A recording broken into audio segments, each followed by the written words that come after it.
بسم اللہ الرحمن الرحیم نحمدہ ونصلی علی رسولہ الکریم اما بعد۔ آج کی اس نشست میں جس عنوان سے گفتگو کرنا چاہتا ہوں وہ عنوان ہے کہ جانور کب سے کب تک ذبح ہو سکتا ہے اور جانور کون ذبح کر سکتا ہے۔ تو جو پہلا عنوان ہے کہ جانور کب سے کب تک ذبح ہو سکتا ہے، تو اس میں مسئلہ یہ ہے کہ قربانی کا جو وقت ہے وہ 10 ذی الحجہ جس کو یوم نحر کہا جاتا ہے، تو یوم نحر یعنی 10ویں تاریخ سے لے کے 12ویں تاریخ کی غروب ہونے سے پہلے تک جانور کو ذبح کر سکتے ہیں۔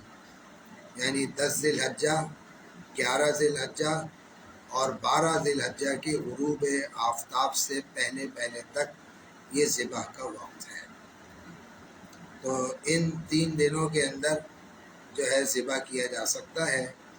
اس میں جو ہے دن میں بھی ذبح کیا جا سکتا ہے، رات میں بھی ذبح کیا جا سکتا ہے، لیکن رات کے اندر جو ہے وہ اس صورت میں ذبح کرے کہ جب خوب روشنی ہو اور جو ہے اندھیرا نہ ہو، کیونکہ اندھیرے کے اندر اس بات کا خدشہ ہے کہ جتنی رگیں کٹنی ضروری ہیں تو اندھیرے میں وہ ہو سکتا ہے وہ رگیں نہ کٹیں اور جانور حلال نہ ہو۔ چونکہ یہ قربانی جب ہو رہی ہوتی ہے، جانور کو جب لٹایا جا رہا ہوتا ہے تو یہ بڑی گھبراہٹ کا عمل ہوتا ہے۔ اس وقت بہت زیادہ گھبراہٹ ہوتی ہے اور رات میں اندھیرا بھی ہو اور پھر صحیح طرح رگیں بھی نہ کٹ سکیں، تو لہذا اس وجہ سے اگر رات کو قربانی کرنی ہو تو خوب روشنی کا جو ہے انتظام کر لیا جائے۔ تو 3 دن میں 10 ذی الحجہ، 11 ذی الحجہ، 12 ذی الحجہ کی غروب آفتاب سے پہلے تک دن میں بھی رات میں بھی قربانی کرنا جائز ہے۔ اور رات میں نے بتایا کہ جو ہے وہ خوب روشنی ہو تو پھر رات میں بھی کر سکتے ہیں۔ اندھیرے کے اندر چونکہ اندیشہ ہے کہ ہو سکتا ہے رگیں وغیرہ صحیح طرح نہ کٹے، تو ان چیزوں کا جو ہے خیال کیا جائے۔ اور اس کے بعد جو ہے یہ 3 دن کے اندر بھی افضلیت اور غیر افضلیت جو ہے میں فرق ہے۔ وہ یہ ہے کہ سب سے پہلا دن سب سے افضل دن ہے قربانی کا، یوم نحر یعنی 10 ذی الحجہ، یہ سب سے افضل جو ہے دن ہے قربانی کا، سب سے زیادہ ثواب وہ یوم نحر کے دن ہے۔ پھر دوسرے دن 11ویں تاریخ کو ثواب میں کمی آ جاتی ہے اور تیسرے دن جو ہے اور زیادہ کمی آ جاتی ہے، لیکن جائز جو ہے وہ تینوں دن ہے، جائز تینوں دن ہے، لیکن افضلیت اور غیر افضلیت کے اعتبار سے فرق آ جاتا ہے۔ سب سے افضل پہلا دن ہے، پھر اس کے بعد دوسرا اور پھر اس کے بعد تیسرا۔ ایک مسئلہ ہوا۔ دوسرا مسئلہ یہ ہے کہ بقرعید کی نماز سے پہلے قربانی کرنا درست نہیں ہے۔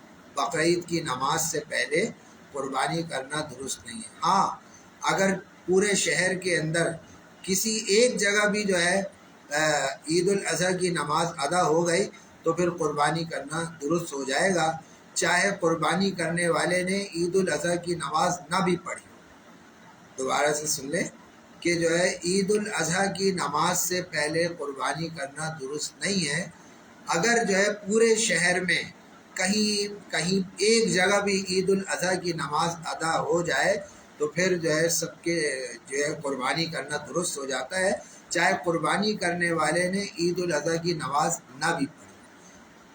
ہاں، دیہات کا مسئلہ الگ ہے کہ اگر کوئی دیہات ہے، گاؤں ہے، وہاں پر عید الاضحیٰ کی نماز نہیں ہوتی ہے تو پھر ان کے لیے بھی بہتر یہ کہ طلوع آفتاب کے بعد قربانی کرے وہ۔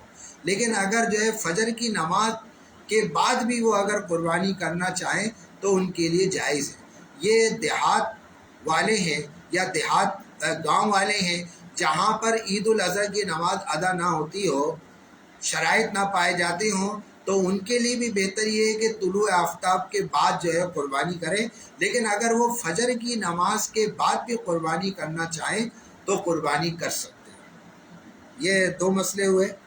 آگے جو ہے جانور کون ذبح کر سکتا ہے، تو اس میں مسئلہ یہ ہے کہ جانور جو ہے سب سے افضل تو یہ ہے کہ آدمی خود اگر ذبح کرنا جانتا ہو تو وہ اپنے جانور کو خود ہی ذبح کرے، لیکن اگر وہ خود ذبح کرنا نہ جانتا ہو تو پھر قصائی سے ذبح کرائے، لیکن قصائی سے ذبح کرانے کے لیے یہ شرط ہے کہ قصائی جو ہے مسلمان ہونا چاہیے۔ اگر غیر مسلم ہوگا، کوئی ہندو مشرک ہے اور اس نے ذبح کر دیا تو لہذا جو ہے وہ قربانی درست نہیں ہوگی، اس کا گوشت کھانا حلال نہیں ہوگا، کیونکہ جو ہندو ہے غیر مسلم ہے وہ اللہ کے نام پہ ذبح نہیں کرتا۔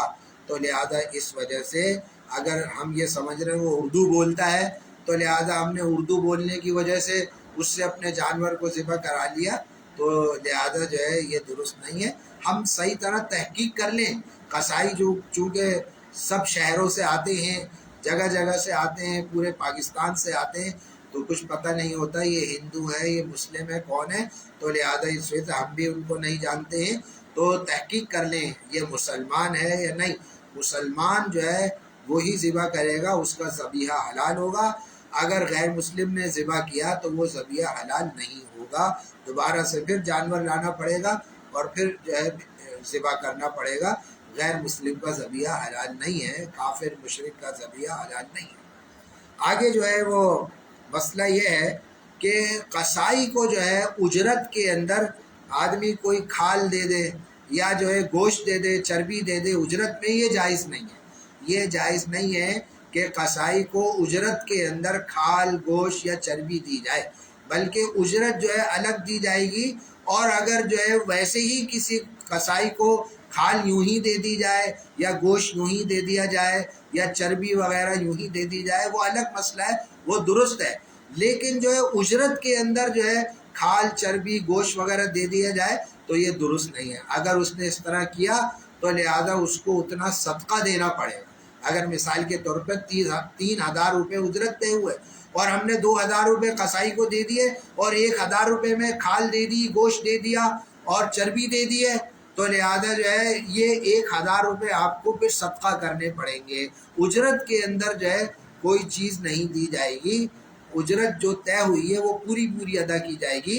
اگر کچھ دیا جا رہا ہے تو وہ اجرت کے علاوہ ہوگا، اور وہ ایسے ہی ہوئی دے دیا جائے قصائی کو تو وہ کوئی حرج کی بات نہیں ہے۔